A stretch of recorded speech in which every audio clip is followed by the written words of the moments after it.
Hola a todos y bienvenidos un día más a Momentum 3.0, el lugar donde tomamos nuestras propias decisiones financieras ahora. Hemos visto una nueva caída en Bitcoin, todavía no hay un nuevo mínimo desde los mínimos del 10 de noviembre que cubríamos en el canal, pero sí estamos viendo una zona bastante arriesgada que es el mínimo anterior y por lo tanto podríamos marcar esta zona de los mínimos como una posible continuación bajista. Podríamos tener targets medidos y podríamos buscar zonas de posible rebote, pero personalmente considero que lo más importante sería ver nuevos máximos, por ejemplo, por encima de los 18.100 con volumen, cosa que no hemos visto en las últimas horas y por lo tanto habría que buscar una estrategia acorde a estos mínimos decrecientes y máximos decrecientes. Todo ello y mucho más lo vamos a comentar en el vídeo de hoy, recordando que nada de lo que comente constituye asesoramiento financiero ni consejo de inversión y por lo tanto debéis hacer vuestra propia investigación. Vamos con el gráfico de Bitcoin que sigue dejando máximos y mínimos decrecientes, por lo tanto habría que buscar incluso un short, ¿vale? No es consejo de inversión, pero sí se puede buscar un rebote para vender y seguir buscando mínimos decrecientes. También es cierto que si empezamos a ver algo de fuerza por esta zona, ya podríamos considerar que los 15.600 podrían empezar a ser un soporte. Sin embargo, todavía tenemos a FTX liquidando posiciones, incluso se habla de un ataque interno, de una salida de fondos por un sistema que habían ideado, ahora lo comentamos, y por lo tanto considero que todavía hay muchas posiciones que se van a retirar. Estamos en plena crisis todavía, y si bien es cierto que aquí se han liquidado muchas posiciones en esta zona, todavía queda bastante por liquidar, principalmente porque tenemos un problema de reserva fraccionaria.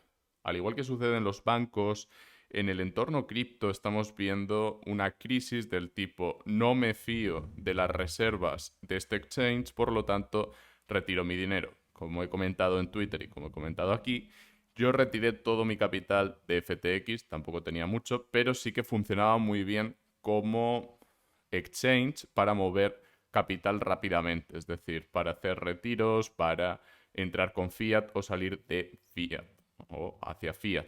Entonces es interesante plantear qué hicieron bien y qué no hicieron tan bien. Así que para entrar con fiat me parece que era un muy buen exchange, pero tampoco lo voy a recomendar porque el apalancamiento y el sistema de apalancamiento implícito que tenía no me gustaba. Independientemente de lo que ha acabado sucediendo, no me convencía a nivel usuario. Sí que es verdad que se podía utilizar, pero bueno, al final hemos visto un fraude, hemos visto un problema en las cuentas muy grave y yo no me fiaba en el momento en el que se iban publicando las reservas y se iba diciendo que se podrían retirar todos los fondos y bueno, incluso con esos comunicados yo retiré el capital porque en el entorno cripto uno aprende a no fiarse y hablando de no fiarnos, tenemos que buscar un posible nicho de mercado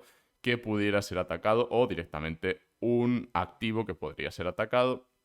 Y tenemos el caso de Tether, tenemos el caso de USDT, que ha perdido el dólar o ha perdido la paridad con el dólar y por lo tanto tenemos de nuevo un riesgo del lado de Tether, del lado de USDT.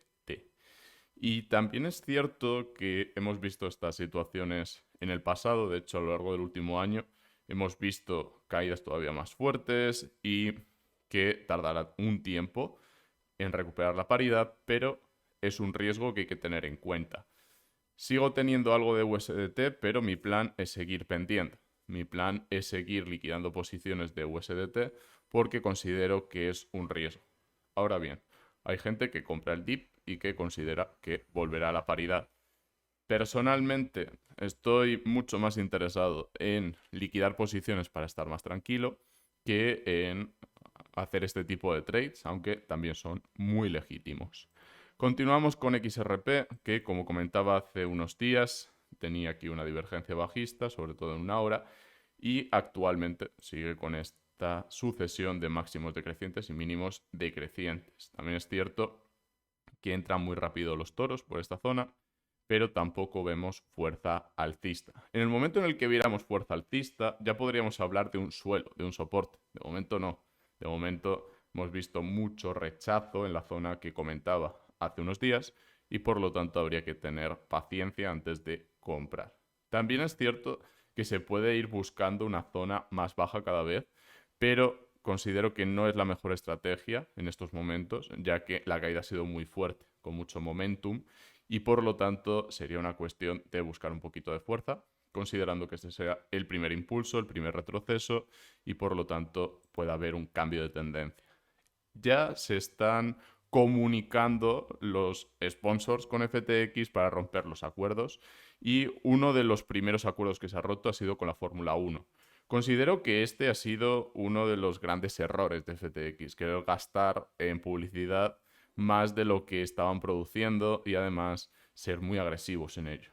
Por ejemplo, tenían un acuerdo con la escudería Mercedes, también un acuerdo con el Miami Heat. En general, era un exchange con mucha reputación derivada del gasto que hacían y también derivada de las celebrities que estaban apoyando a FTX.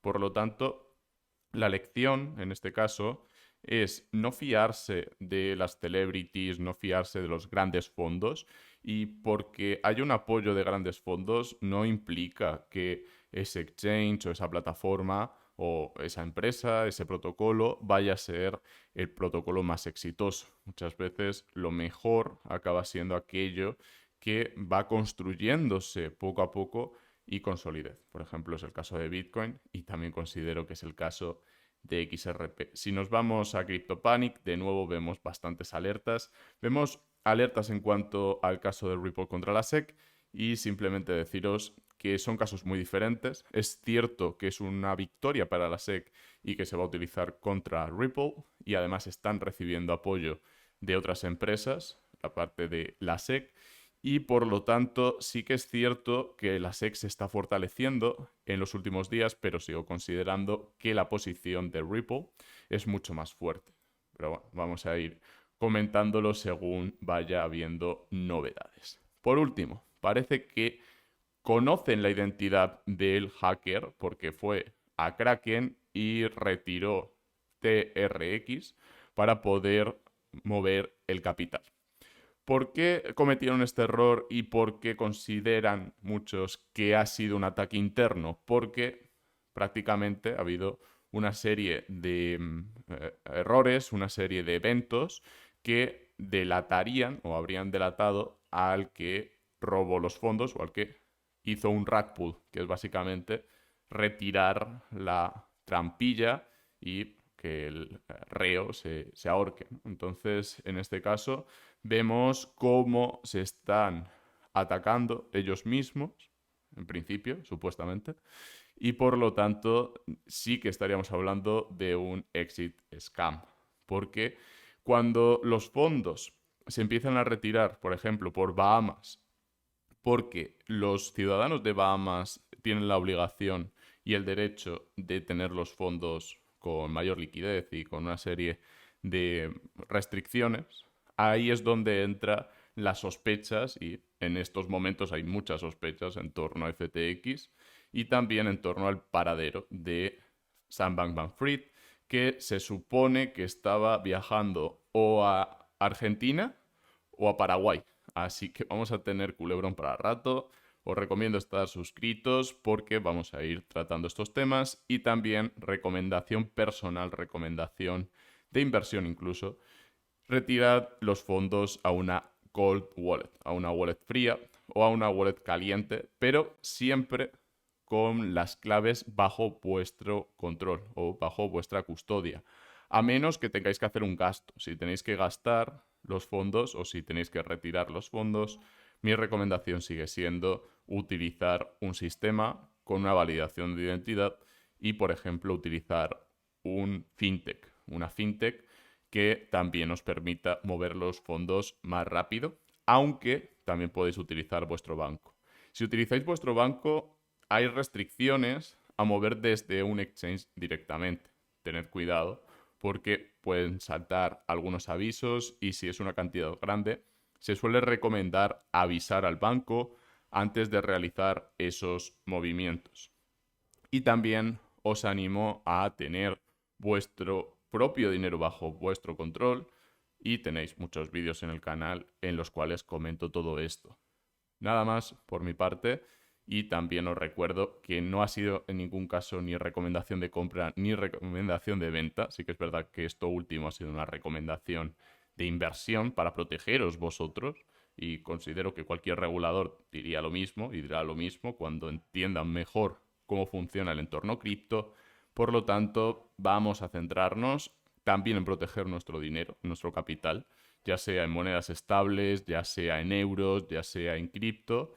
Y por lo tanto, también os animo a tener varias capas de seguridad, doble factor de autenticación, un mensaje que se tenga que enviar al móvil o al correo en caso de pérdida del dispositivo o en caso de actividad sospechosa. El código anti-phishing. Hay muchas medidas de seguridad que se pueden implementar, además de las que implemente el propio exchange. Por lo tanto, hay una parte que corresponde al exchange y una parte que nos corresponde a nosotros. Y para eliminar el riesgo de contraparte del exchange, lo mejor es tener las claves privadas bajo nuestro control. Si tenéis cualquier duda, si queréis comentar algún punto en concreto, debajo tenéis la sección de comentarios que podéis utilizar para dar vuestra opinión o preguntar lo que queráis. También tenéis mis redes sociales y podéis contactar conmigo para lo que necesitéis. Un abrazo y nos vemos en el próximo.